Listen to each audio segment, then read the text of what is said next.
Chers amis, vous êtes fiers d'être français, vous êtes fiers de la langue française et vous avez raison, c'est la plus belle de toutes les langues vivantes à l'heure actuelle. Et d'ailleurs, je lisais l'autre jour que si l'anglais était la langue du commerce, le franglais d'ailleurs que vous employez dans vos entreprises, eh bien le français serait la langue de l'amour. Quitte à mettre à mal notre modestie, quitte à mettre à mal notre fierté, je crois que c'est faux.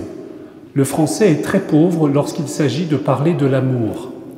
Le français est très pauvre lorsqu'il s'agit de traduire la force de ce que Jésus nous dit dans l'Évangile, cet Évangile qui a été écrit en grec, la langue sans doute que Jésus parlait lorsqu'il enseignait, il parlait en araméen, mais sans doute qu'il parlait dans ce grec courant qui était la langue commune dans le bassin méditerranéen à l'époque. Et le grec, quand il s'agit de parler d'amour, et je parle d'amour dans la relation entre deux personnes, eh bien, est beaucoup plus riche que le français. Vous savez, nous, on aime le chocolat, on aime nos parents, on aime Dieu, on aime notre pays, on aime l'équipe de France. On kiffe grave d'ailleurs, tout. On kiffe grosso modo à peu près tout. Mais cette expression ne rend pas tellement compte de la richesse et de l'exigence qu'il y a dans cet appel à l'amour dont nous parle Jésus. Alors le grec, lorsqu'il parle de la relation de deux personnes, de la relation de dilection, de la relation d'amour qui unit deux personnes, emploie au moins 5 termes différents et je vous en fais grâce.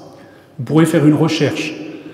Mais si vous voulez entrer dans la réflexion de ce soir, je vous recommande une très bonne lecture pour ces jours-ci, l'encyclique, la première encyclique du pape Benoît XVI, Deus Caritas Est, Dieu est amour, et vous l'avez entendu en latin, c'est Deus Caritas, la charité. Dieu n'est pas simplement amour au sens banal que nous employons souvent. Dieu est charité. Eh bien, en grec, il y a plusieurs mots, mais je voudrais me pencher sur 2 aspects de cet amour.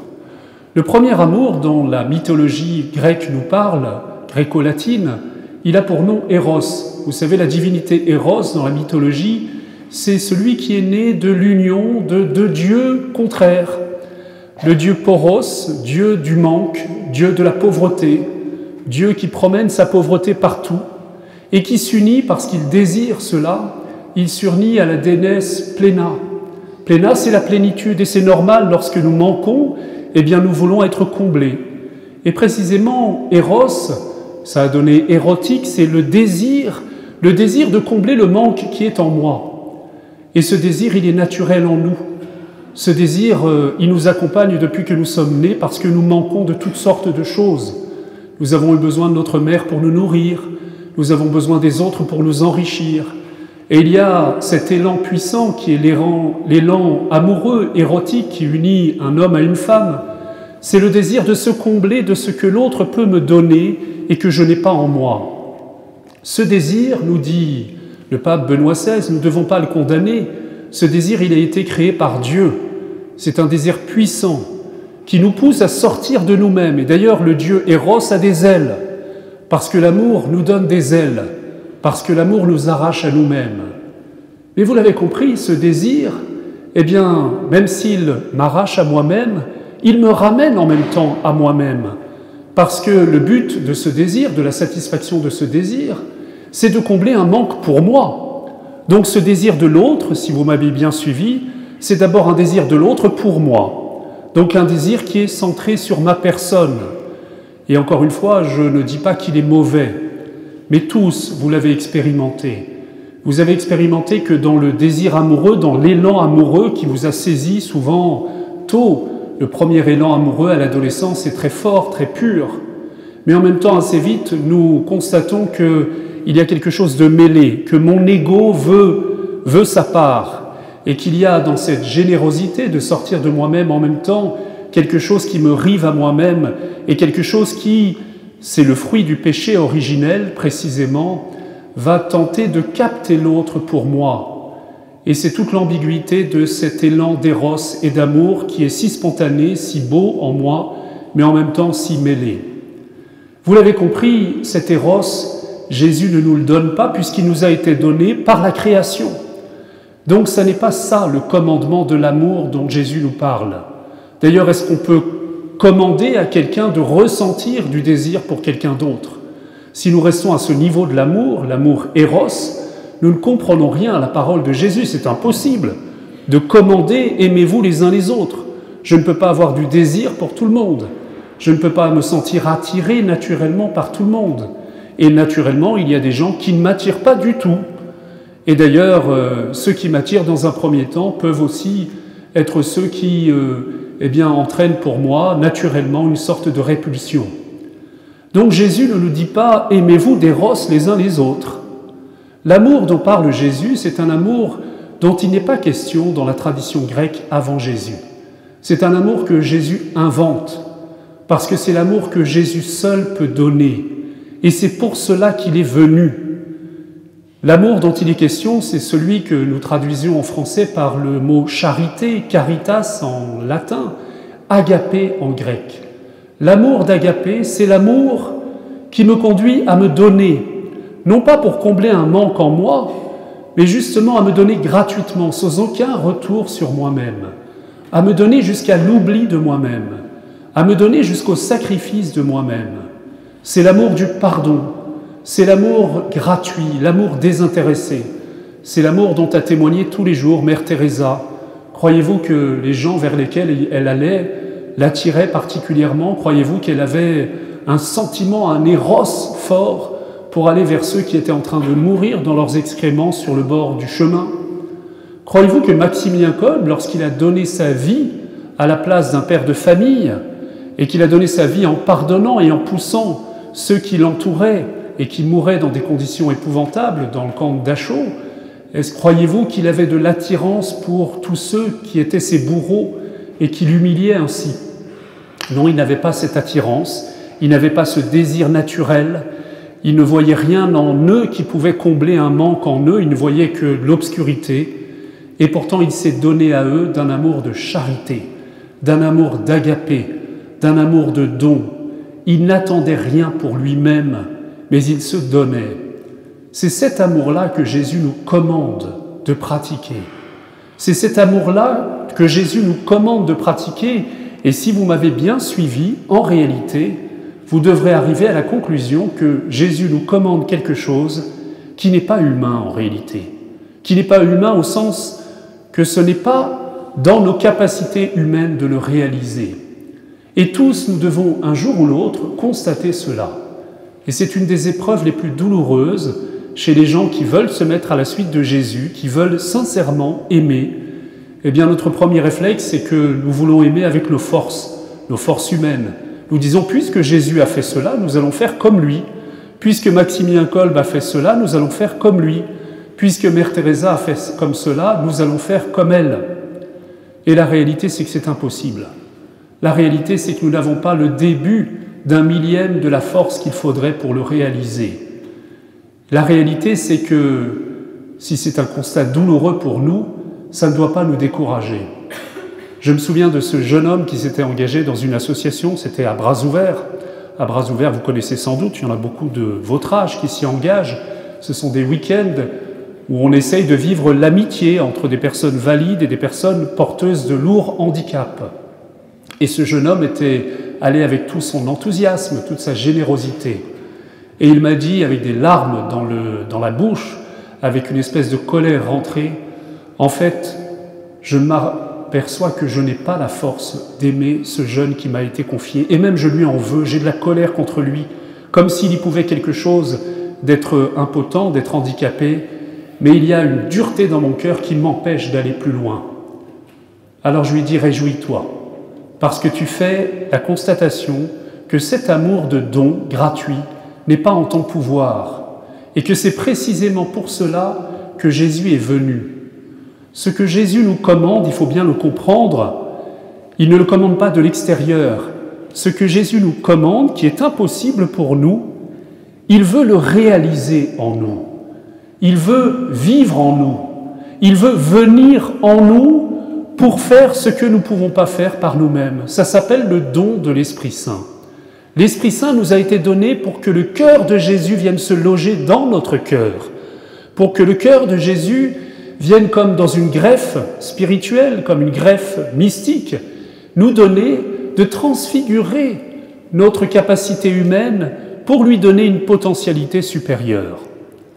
Pour vous détendre un peu, vous savez que Thérèse de Lisieux a fait cette expérience. Thérèse de Lisieux, vous savez, le programme d'une vie au Carmel. Ce matin, il y avait à la messe la grand-mère d'une jeune fille de la paroisse qui est rentrée au Carmel il y a quelques années. Elle me dit, c'est quand même quelque chose de costaud, cette histoire-là. C'est costaud. Franchement, vous voulez une preuve de l'existence de vie, de Dieu, vous allez dans un Carmel. Moi, ça m'est arrivé souvent d'aller confesser dans un Carmel. Je vous promets qu'on croit en Dieu après. Parce que mettre 15 femmes dans quelques mètres carrés et leur demander de se supporter et de s'aimer toute la vie, je ne sais pas si vous voyez un peu, si vous avez une certaine connaissance de la nature humaine, vous allez me dire 15 hommes, c'est pas tellement plus facile. Si, parce que les hommes, ils ont la capacité de contourner le problème. Tandis que chez les femmes, c'est un peu plus frontal en réalité. La vérité, c'est que Thérèse de Lisieux, avec son désir immense d'aimer comme Jésus l'avait demandé, eh bien, touche très vite ses limites. Vous savez, dans la communauté, parmi les 15 sœurs, il y a immanquablement une sœur, vous allez très vite comprendre de quoi je vous parle, qui l'insupporte. Vous savez, le genre de personne que vous croisez, c'est peut-être dans votre famille, dans votre travail, dans vos amis, il n'y a aucune raison objective pour cela, mais elle est insupportable. Dans sa manière de rire, vous savez, dans sa manière de vous parler, dans sa manière de faire une genuflexion. En fait, sa manière de... Non, elle ne rit pas, elle glousse. Elle est horripilante. Je ne peux pas la supporter. C'est au-delà de mes forces. Ça vous parle, ça, ou pas? Et Thérèse de Lisieux trouve ça très douloureux, parce qu'elle voudrait quand même, c'est une sœur, elle voudrait devenir une sainte. Alors il y a une première solution à laquelle elle pense, c'est je pourrais passer ma vie, en espérant qu'elle soit le plus courte possible sur cette terre, en l'évitant. Mais éviter une sœur parmi les 15 religieuses, c'est un peu compliqué. Alors elle se dit, il faut quand même que je me mette à l'aimer. Première attitude, eh bien puisque Jésus m'a dit de l'aimer, je vais l'aimer. Ça ne marche pas. Si, ça a marché 2 jours, jusqu'au jour où elle a eu envie de la décapiter. Alors, je lis un peu les évangiles et je vois un autre passage. Ah ça devrait me donner la solution. Jésus a dit, ce que vous avez fait au plus petit d'entre les miens, c'est à moi que vous l'avez fait. Donc ça veut dire que la personne que vous devez aimer, vous devez voir en elle Jésus. Ça va m'aider. Derrière ces gloussements, eh bien je vais voir le sourire radieux de Jésus. Ça a marché 10 minutes. Et là, elle a dû poser les armes et reconnaître qu'elle ne pouvait pas. Elle a dû reconnaître que bien seul Jésus pouvait lui donner cette capacité, elle. Seigneur Jésus, viens dans mon cœur, dans ce cœur de pierre qui ne sait pas aimer, dans ce cœur de pierre qui est toujours rivé à lui-même, qui est toujours enfermé dans la prison de son ego. Viens toi-même mettre cette capacité. Et si tu m'abandonnes 1 minute dans ma journée, je chuterai. C'est ça la petite voix de Thérèse. Et figurez-vous que pour la petite histoire et la grande histoire de la sainteté, eh bien non seulement elle n'a pas voulu éviter cette sœur-là, mais elle recherchait sa présence.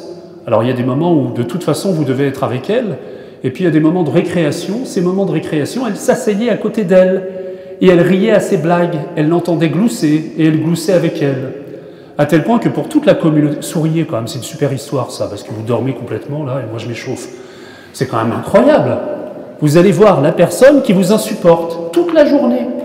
Et toute la communauté a cru qu'elles étaient les meilleures amies du monde.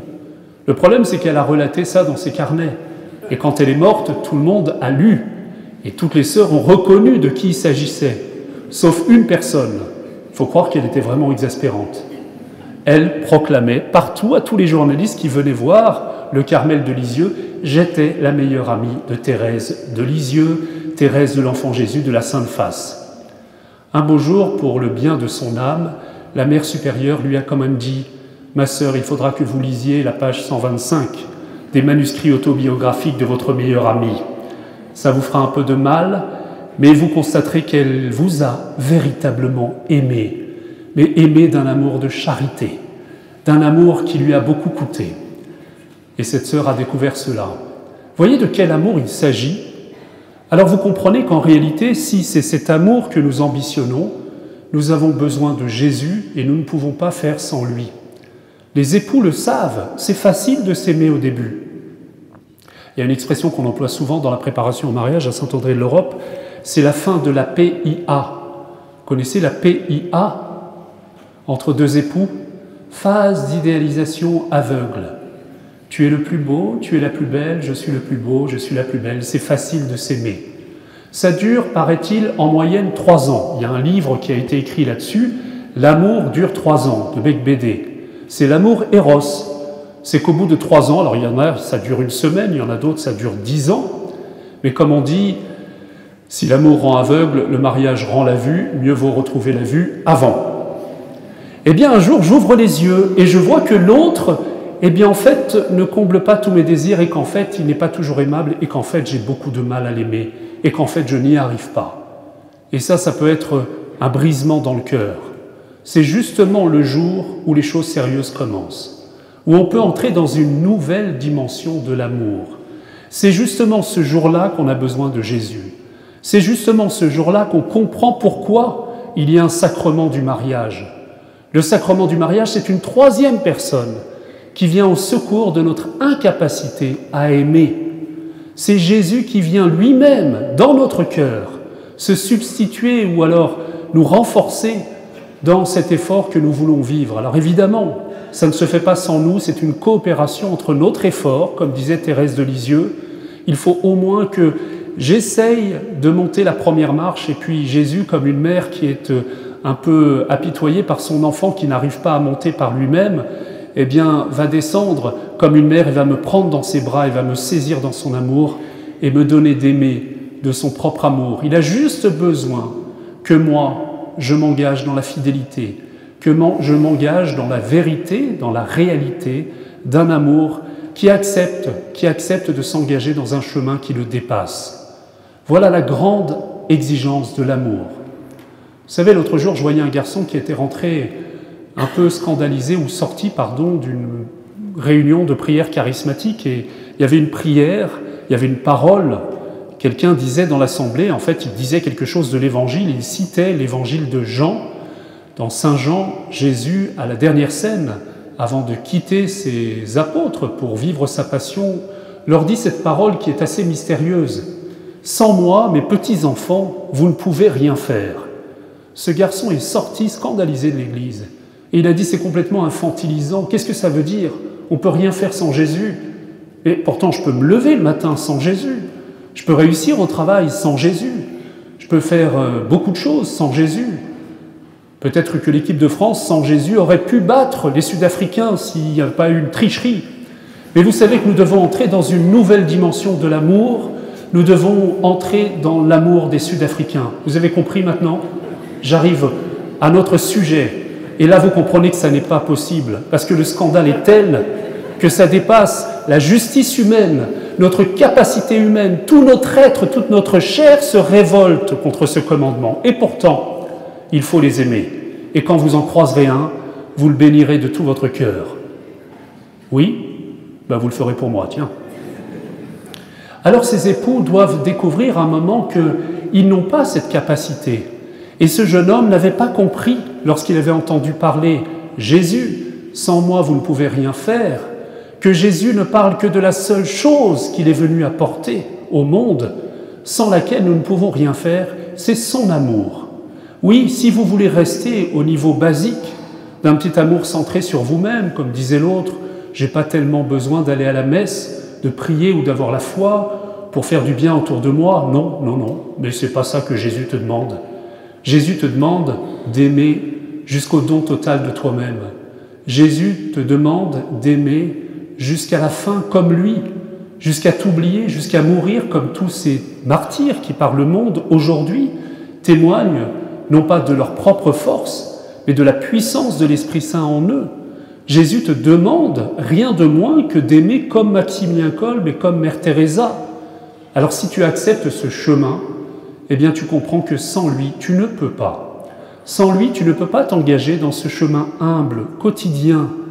Thérèse de Lisieux savait qu'elle ne mourrait pas dans un grand élan d'amour, mais qu'elle était appelée à vivre quotidiennement la patience, l'humilité, et que c'est dans chacun de ces petits actes qu'elle appelait Jésus à son secours. Frères et sœurs, réjouissez-vous si vous avez constaté un jour que vous n'arriviez pas à aimer. Je sais que c'est douloureux quand c'est la personne qu'on s'est engagé à aimer le plus, quand on a fait ce don de soi pour toujours, quand on a dit sincèrement, et je terminerai sur cette histoire que vous connaissez bien, Simon-Pierre était sincère quand il a dit à Jésus « Je te suivrai partout où tu iras ».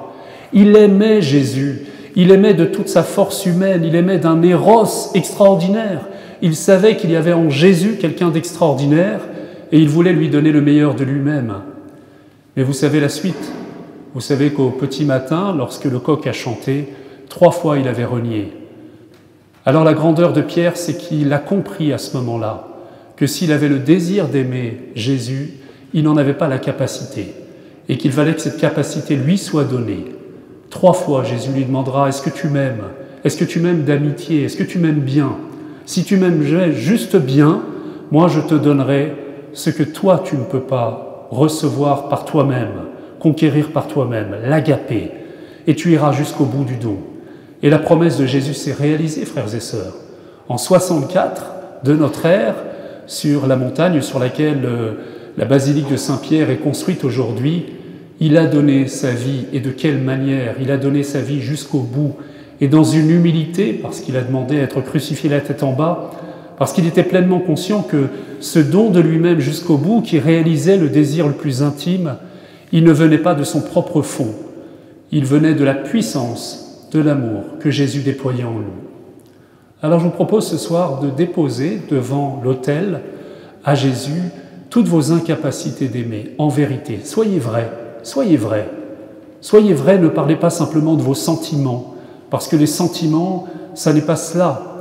Les sentiments sont bénis à condition qu'ils soient purifiés, qu'ils passent par la mort avec Jésus pour ressusciter à un amour plus grand, un amour exigeant, un amour de don de nous-mêmes. Ce seul amour pour lequel Jésus est venu. La raison pour laquelle il est là ce soir, au milieu de nous. Amen.